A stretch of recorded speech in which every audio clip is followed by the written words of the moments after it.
So if you wanted to get into Harvard, you'd need to be in like the top 4 or 5% of applicants. Right, which is already incredibly tough. Yeah, exactly. But if you want to join the Harambe Entrepreneur Alliance, your odds actually drop to just 1%. Wow, just 1%. That is wild. I know, right? So today we're doing an exploration into our source material, specifically a Harvard Business School case study, to look at a network that basically acts as a gatekeeper for African venture capital.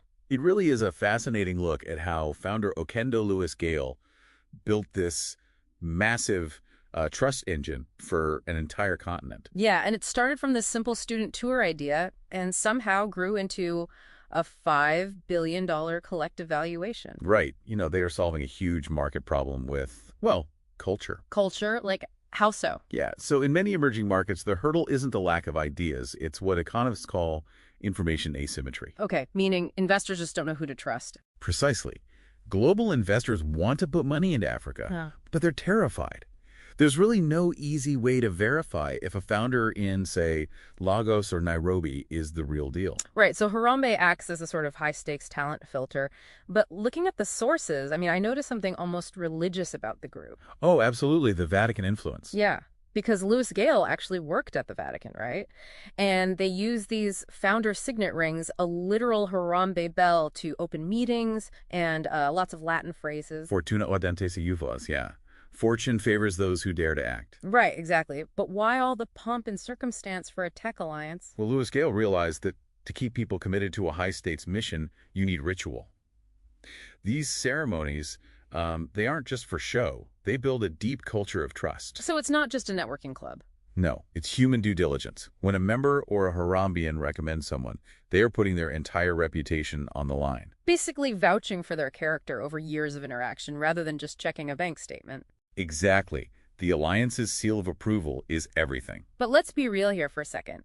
If you're only letting in 1% of people, aren't you just building a new, completely unreachable elite? That's a very fair critique. I mean, they talk about being the sons and daughters of Africa, but for the 1.2 billion people living there, does an exclusive club for Ivy League-educated founders actually move the needle? Or is it just a high society echo chamber? That is the big tension here. Is it an engine or an ivory tower?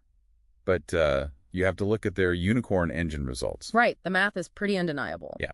The sources highlight 367 Harambeans, creating 3,500 jobs and raising $800 million. And we're talking about heavy hitters here, right? The founders of Andela, Flutterwave, and G1. 3 massive unicorns. Yeah.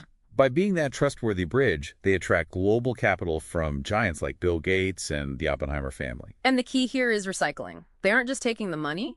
They recycle that knowledge and capital back into the network in a self-sustaining loop. Exactly.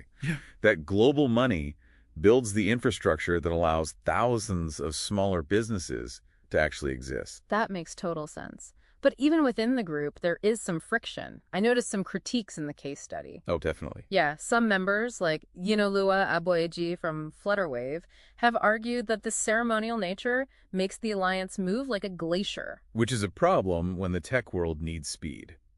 Right. In a world moving at light speed, can you really afford to sit around and wait for a literal bell to ring? Well, that brings us to the strategic crossroads they're at right now. They call it a window of evolution. Okay, so what's the shift? So Harambe has always been a nonprofit, but there's a huge push to pivot into a for-profit VC model, sort of like what Endeavor Catalyst does. Oh, okay. So if they become a VC fund, they can move faster and put their own skin in the game. Right. But the risk is losing the soul of the mission. If the sexy for-profit arm takes over, do you stop supporting the social ventures? Ah, the classic mission versus money trap. Exactly.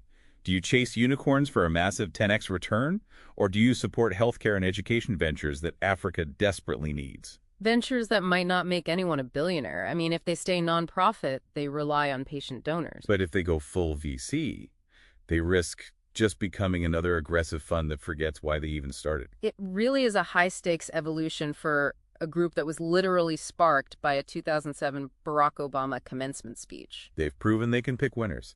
Now they just have to decide if they want to foster leaders or just produce financial exits. Absolutely.